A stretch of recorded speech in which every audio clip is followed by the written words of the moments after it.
नमस्कार। 3 टॉपिक आज मेरे पास हैं, तीनों पे हम बात करेंगे। लेकिन सबसे पहला टॉपिक ये कि एक एंकर है एमएसएनबीसी के, जो कि अमेरिका में वेस्ट में है। वो जनाब, उनका एक एक वीडियो सामने आया है। उस वीडियो में वो बोल रहे हैं कि नॉन मुस्लिम्स जो है वो एनिमल के बराबर है, जानवर के बराबर है। ये बात कोई उलेमा बोलता, ये बात कोई मौलाना बोलता, मैं मान सकता था। ये तो पढ़े लिखे हैं, इन्होंने सारी साइंस पढ़ी है, इन्होंने सब कुछ पढ़ा है। तो वो अगर ऐसी बात कर रहे हैं तो क्या संघ परिवार गलत बोलता है? क्या हिंदू कट्टरवादी गलत बोलते हैं? पढ़े लिखे लोग ये भी हैं, पढ़े लिखे वो भी हैं। तो हम हिंदू कट्टरवादियों को क्यों इतना बोलते हैं? साथ में हम एक और टॉपिक पे बात करेंगे कि इसराइल में फिर से शुरू हो गया युद्ध। तीसरा, जो क्लाइमेट चेंज पे कॉन्फ्रेंस चल रही है वो 33rd यानी कि 2028 में भारत में कराने के लिए प्रस्ताव दिया प्राइम मिनिस्टर ने। हम तीनों पे बात करेंगे। हमारे साथ है डॉक्टर अभिषेक मिश्रा। अब इनको इंट्रोडक्शन की तो कोई जरूरत नहीं, लेकिन फिर भी इंट्रोड्यूस कर रहा हूं। डॉक्टर साहब एक्सपर्ट हैं इंटरनेशनल अफेयर्स में, world international court of justice में काम कर चुके हैं और एक जाने माने एक्सपर्ट है। डॉक्टर साहब, बहुत बहुत स्वागत है आपका हमारे शो में। डॉक्टर साहब, पहले मेहदी हसन की बात करेंगे। मेहदी हसन के शोज छीन लिए गए हैं। वो वही बात से बता रहे हैं जो शायद कुरान में लिखी है। लेकिन कुरान में लिखा है तो ऐसा तो दूसरे रिलीजन्स की किताबों में बहुत कुछ लिखा है। क्या एक पढ़ा लिखा, क्या बोला जाता है कि ये एजुकेशन अगर आएगी तो ऐसी बातें बंद हो जाएंगी। ये तो एजुकेटेड थे, ये भी ऐसी बातें कर रहे हैं। नहीं, मैं इस थ्योरी का बहुत बड़ा फैन नहीं हूँ कि एजुकेशन से प्रॉब्लम सॉल्व हो जाती है। डिपेंड कर रहा है आप एजुकेशन का कंटेंट क्या है, उससे प्रॉब्लम बनती है ये। सो टू अज्यूम कि एजुकेशन से प्रॉब्लम सॉल्व हो जाती है, इट्स अ फुलिश स्टेटमेंट। आप पढ़ा क्या रहे हो वो उस पर डिपेंड करता है। खैर, एनीवेज, तो मेहदी हसन एक इंडियन है। आपको जो लोग आपके जानते हैं उनको बता दिया जाए। आपको भी अभी हम लोगों ने देखा, वो हैदराबाद की किसी फैमिली से बिलोंग करते हैं और फर्स्ट जनरेशन ब्रिटिश हैं। और उन्होंने ये कहा था कि जो नॉन मुस्लिम्स हैं वो जानवर की तरह रहते हैं, वो जानवर हैं। तो अब इस तरीके का माइंडसेट है। आप, हालांकि उसके बाद एक ट्वीट उन्होंने दिया, उसमें वो रिग्रेट किया। अब आप इस पे क्या ही आप बात करोगे कि इस तरीके का माइंडसेट आप वाकई में रखते हो? आप अगर ऐसी माइंडसेट रखते हो तो आप कैसे चेंज हो जाओगे? और आपके जो प्रोग्राम्स हुए उसके बाद ऐसे कोई भी रिफ्लेक्शन नहीं दिखी कि आपके लाइन ऑफ थिंकिंग में कोई चेंजेस आया हो। Remains the same. आपने उसको, he did not take his words back. He simply said, I regret it. He didn't say, I apologize. He didn't say that I don't believe in such things. He said, I just regret it. I said it. Perhaps I shouldn't have said it and kept it to myself. That's what it is. The real apology should have been, I don't believe in such things. And I believe in equality of every human being. No morality is higher than any other morality, so on and so forth. So, border line है कि ऐसे लोग जो है, ये देखिए, ये भारतीय हैं। सबसे बड़ी बात है आज के डेट में इस तरीके के जो फेसेस हैं, खासकर ब्रिटेन में और इधर उधर, they are all Indians and that's a matter of concern कि आप क्यों इतना ज्यादा आप अपनी ही रूट से नफरत कर रहे हो। तो खैर, एनीवेज, मेहदी हसन का मैं कभी फैन नहीं था। He simply does a very shallow research, paper के आर्टिकल्स और उस पर जो है वो बात कर देते हैं, फिलॉसफी में कभी नहीं जाते। एनीवेज, तो अब इन पे क्या बात किया जाए दादा? I mean, there are also sane Muslims and I'm fan of those Muslims. मेरे जो sane Muslims हैं बहुत सारे हैं, जैसे सैयद रिजवान अहमद साहब हैं फेस टू फेस वाले, जैसे आरिफ मोहम्मद खान साहब हैं, जैसे आप देख लें, अभी एक लड़का नया वो, मैंने उसको 1-2 इंटरव्यू भी किया, जुनैद करके, वो भी एक बच्चा है। ऐसे बहुत से लोग हैं जो प्रोग्रेसिव हैं, जिनके माइंडसेट अच्छी है, जो अपने जमीन में रूटेड है। Their number may be, as of now, little less, but soon they will acquire good number of people like them. हमको उनको बाहर लानी होगी, हमको उनको हिम्मत देना होगा कि they can come out, they can open, they can condemn such statements, और वो भारतीय मुसलमान बन के रहें, वो एक सनातनी मुसलमान बन के रहें, वो अपने कल्चर से प्यार करें, अपने रिलीजन से, अपने अकीदे से भी प्यार करें, सेक्युलर बने, भारतीय संविधान में संपूर्ण विश्वास रखे, क्योंकि भारतीय संविधान से बड़ी कोई पुस्तक इस देश में नहीं है और ना हो सकती है। जी दादा। डॉक्टर साहब, आपकी आवाज तो मैं सुन पा रहा हूँ, लेकिन आपका वीडियो है जो ना वो बार बार हैंग हो रहा है। तो सब कुछ नेटवर्क में प्रॉब्लम जरूर है, लेकिन ठीक है, अभी ठीक है दादा?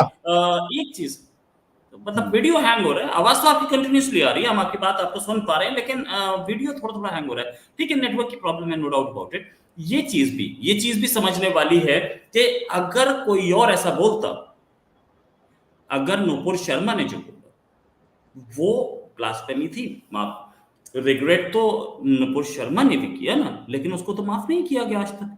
तो इनको क्यों माफ किया जाए, मेहदी हसन को क्यों माफ किया जाए, और ऐसे 50 लोग जो कि उलेमा बोल रहे हैं कि सर तन से जुदा कर दो, इनको क्यों माफ किया जाए। हम आएंगे इसराइल पर भी, लेकिन एक फाइनल क्वेश्चन आपसे लेना चाहूंगा कि क्या ये नफरत फैलाना ही इन लोगों का काम है, और हम चुपचाप इनके खिलाफ सैंक्शंस होने चाहिए, इनको जेल होनी चाहिए जिस तरीके की लैंग्वेज यूज कर रहे हैं। अगर दूसरों ने शुरू कर दी ना, हुआ ना, इंडिया में हिंदू जो था सहिष्णु था, हिंदू जो था वो सहनशील था, सेक्युलर था, 30 साल 40 साल, और वहां से आतंकवादी भाषा आ रही थी, आतंकवादी हरकतें हो रही थी। अब हिंदू अगर कट्टर हुआ तो सबको परेशानी होने लगी, जनसंघी, आरएसएस, ये सब।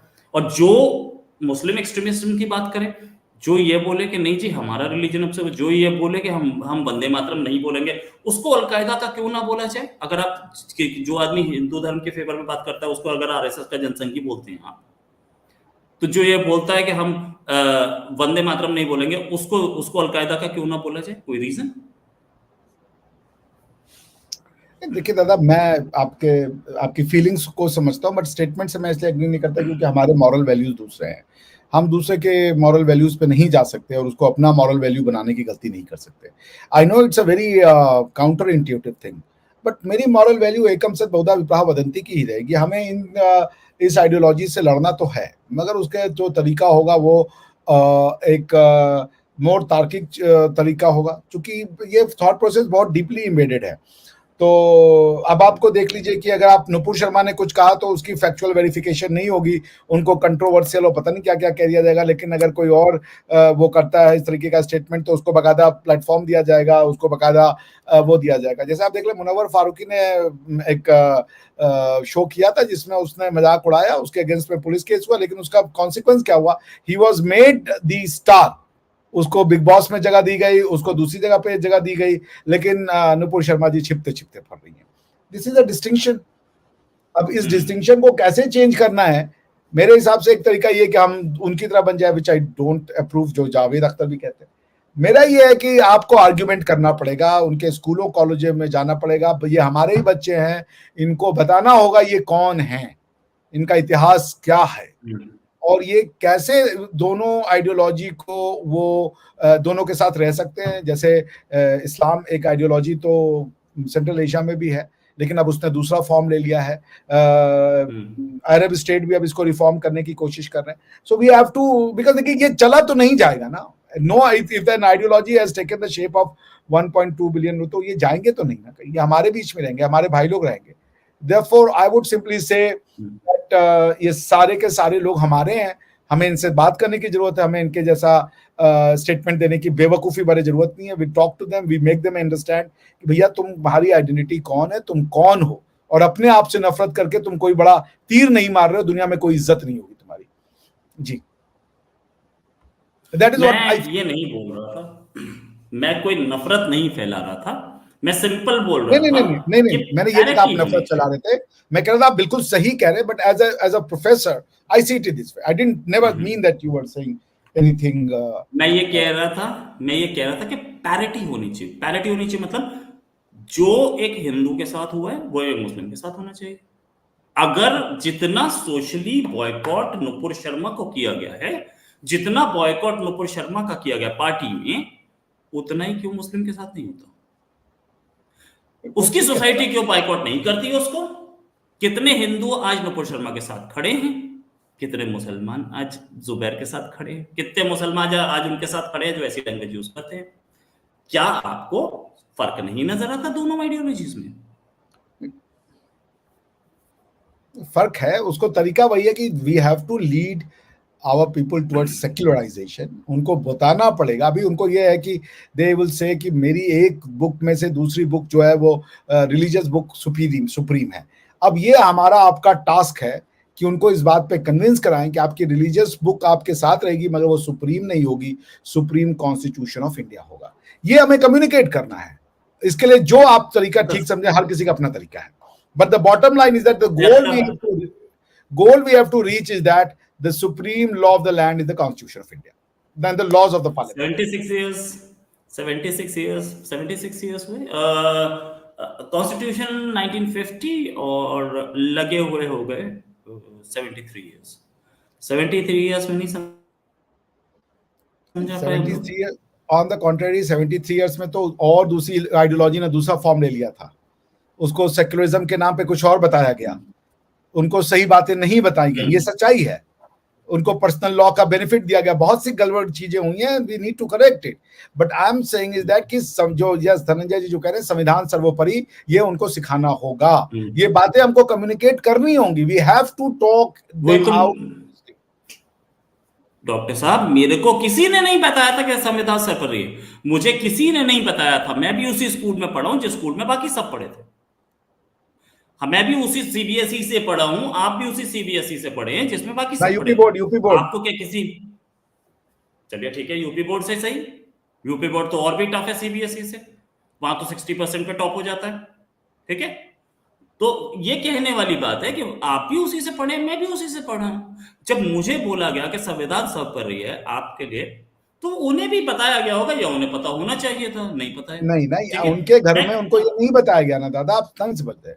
उनको मुसलमान बनाने के लिए एफर्ट लगाना पड़ता है, उनके परिवार वालों को एफर्ट लगाना पड़ता है, उनके यहाँ काजी आते हैं, उनके यहाँ या जो मौलाना लोग आते हैं वो उनको बताते हैं वो चीजें, तो उनको एक अलग ट्रेनिंग दी जाती है, बिकॉज उनको ये दिखाया गया कि मिल्ली तसख्खुस हमें अलग रखना है, हमें हिंदुओं में से नहीं बनना है, हम हिंदू नहीं बन सकते, क्योंकि वो हिंदू कल्चर में जैसे एक अरबी मुस्लिम है, तुर्की मुस्लिम है, सब मुस्लिम है, लेकिन इंडिया का मुसलमान इकलौता, इवन बांग्लादेशी अपने आप को बांग्लादेशी मुस्लिम कहने को तैयार है। हिंदुस्तान का इकलौता अपना जो है वो खुद कह रहा है कॉन्स्टिट्यूशन ऑफ बांग्लादेश पढ़िए, कहता है we shall be called as Bangladeshi, but Hindustan का मुसलमान जो है वो अपनी उस आइडेंटिटी को, जैसे ही तुम अपने आप को कहोगे कि हम यूपी वाले हैं, हम जो है, तो आप फिर अयोध्या से कैसे अपना नाता तोड़ देंगे, आप वृंदावन से अपना नाता कैसे तोड़ देंगे, आपको रसखान के रास्ते पे जाना पड़ेगा, आपको दारा शिकोह के रास्ते पे जाना पड़ेगा, आना पड़ेगा आपको, आप कितना लड़ लो, कितनी आप 2-3 गर्दनें काट दोगे, इससे ज्यादा कुछ नहीं होगा। अल्टीमेटली यही आइडियोलॉजी जीतेगी, क्योंकि आप 700 साल पीछे चल रहे हो। कॉन्स्टिट्यूशनल गवर्नेंस को देने वाले जो थे वो क्रिश्चियन थे, ये जो फॉर्म ऑफ कॉन्स्टिट्यूशनल गवर्नेंस आप देख रहे हो, ये जो आप प्रैक्टिस कर रहे हो, इसको इस्टेब्लिश आपने नहीं किया, इसको इस्टेब्लिश करने वाले मूसा थे। मूसा ने बताया था दुनिया को कि मूर्ति पूजा गलत है, मूसा ने दुनिया को बताया कि ला इलाहा इल्लल्लाह, ये बताने वाले आज यहूदी हिंदुओं के साथ गले लग रहे हैं, उनको अपना सबसे बड़ा दोस्त मानते हैं। आपको उसी रास्ते पे जाना है, क्योंकि ये प्रूवन है, ये प्रैक्टिस्ड है, आप समय जितना ले लो, लेकिन आपकी थ्योरी नहीं जीत सकती, क्योंकि आपके थ्योरी को मानने वाले जूडो और क्रिश्चियन दोनों ने अपना रास्ता चेंज किया, दोनों सेक्युलरिज्म के रास्ते पे गए। आप तो इनहेरिटर हो इस रिलीजन के, आप क्रिएटर नहीं हो इस रिलीजन के, therefore you have to change, time जितना ले लो आप, and in the schools, in the college, in the university, we will make them understand कि आप जो कह रहे हो।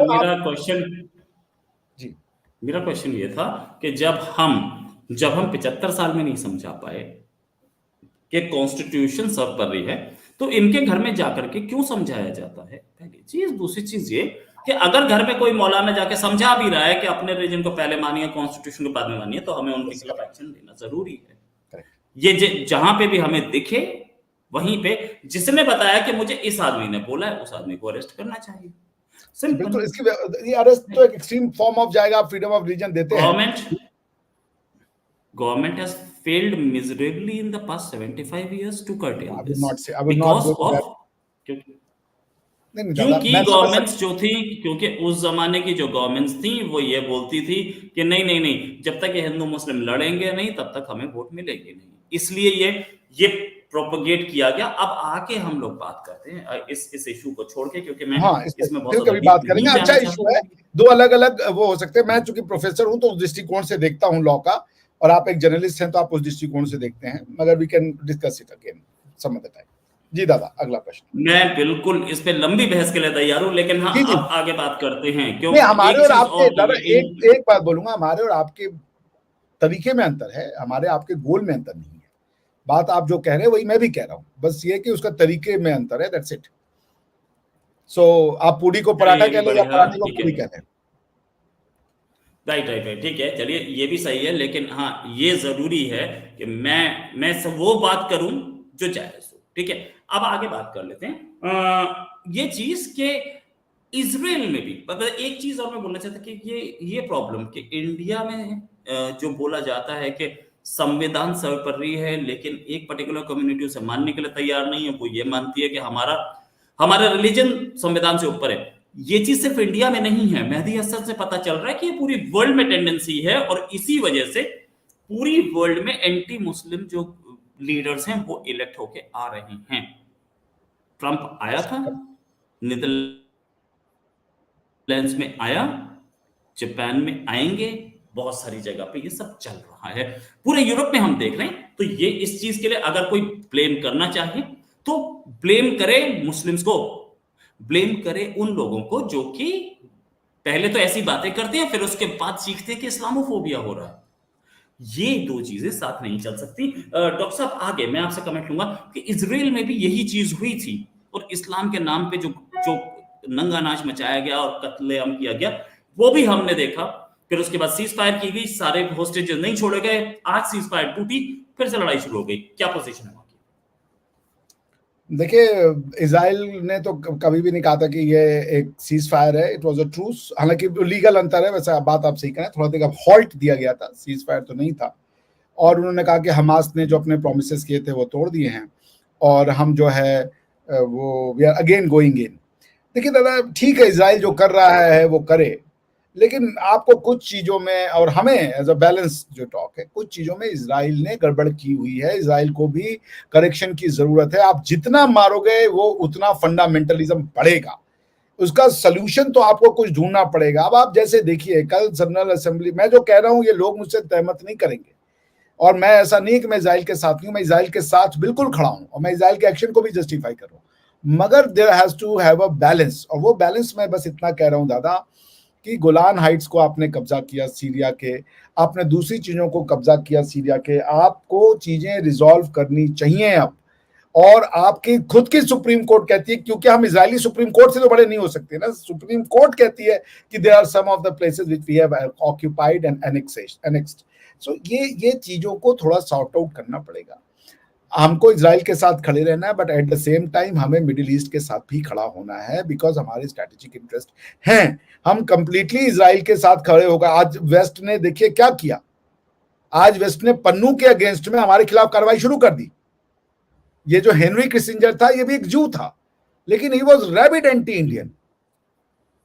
ऐसे मैं आपको सैकड़ों बता सकता हूं जो रैबिड एंटी इंडियन है वो जूइश ओरिजिन के हैं।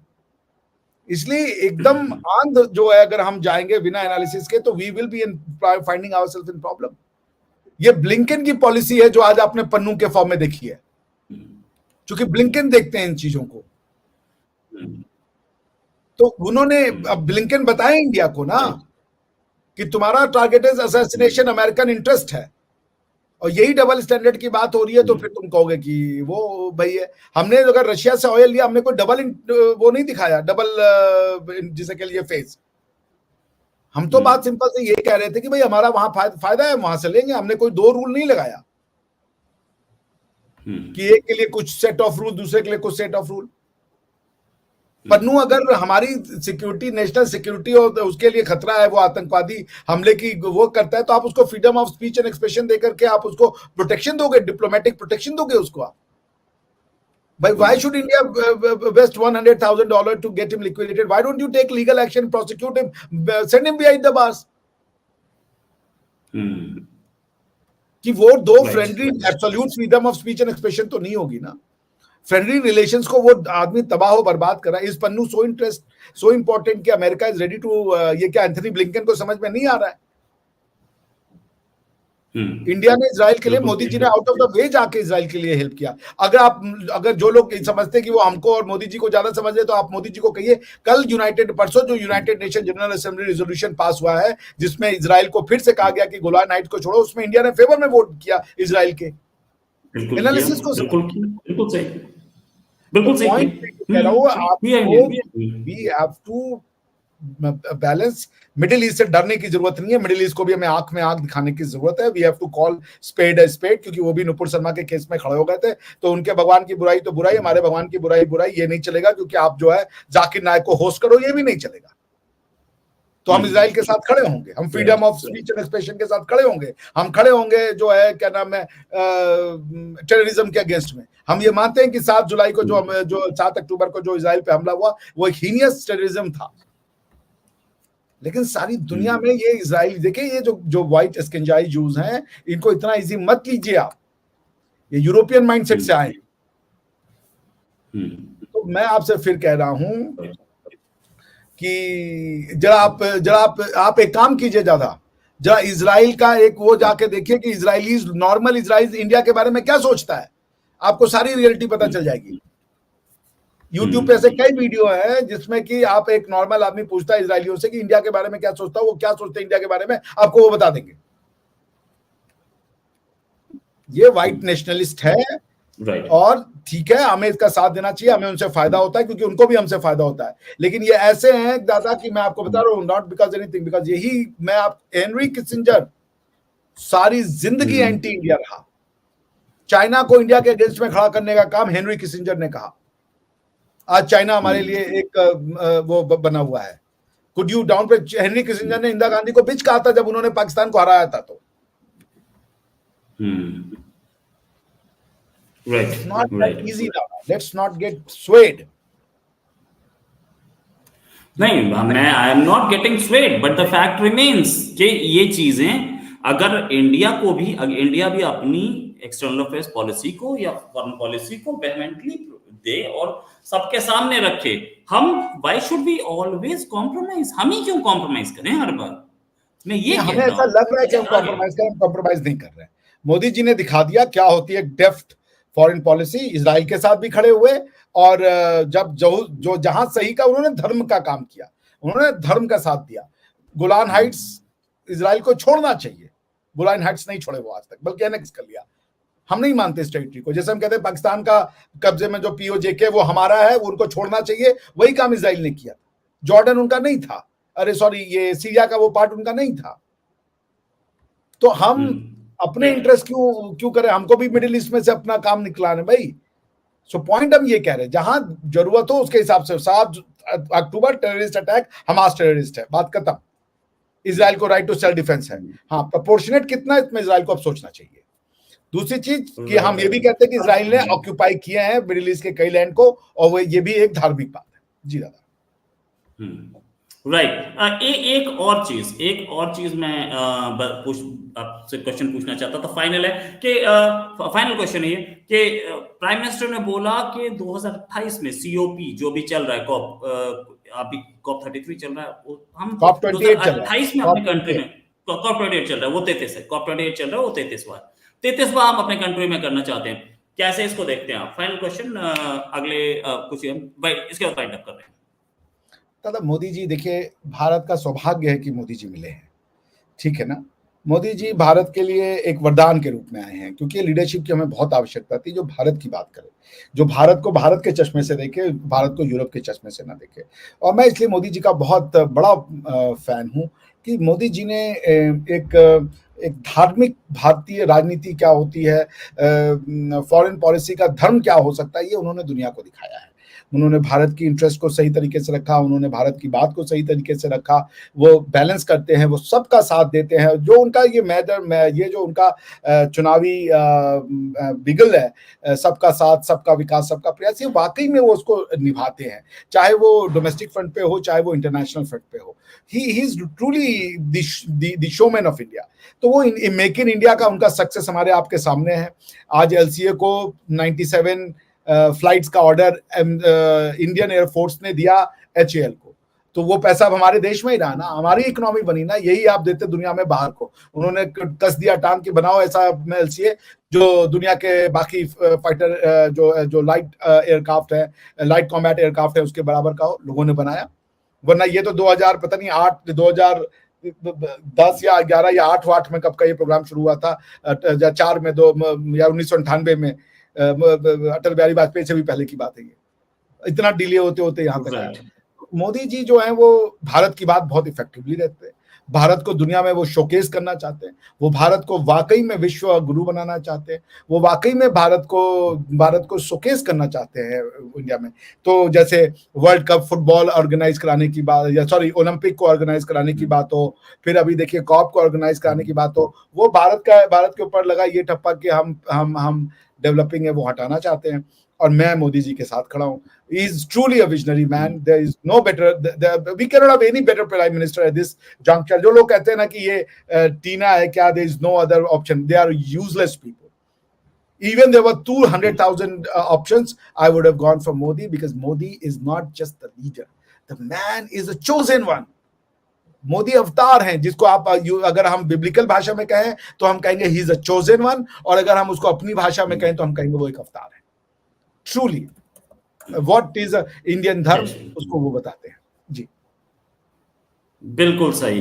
थैंक्स अ लॉट डॉक्टर साहब फॉर ज्वाइनिंग। माफी चाहूंगा मैं अपने व्यूअर्स से कि कहीं कहीं डॉक्टर साहब का वीडियो अटक रहा था। हम लोग कोशिश करेंगे कि नेक्स्ट टाइम अराउंड ऐसा ना हो।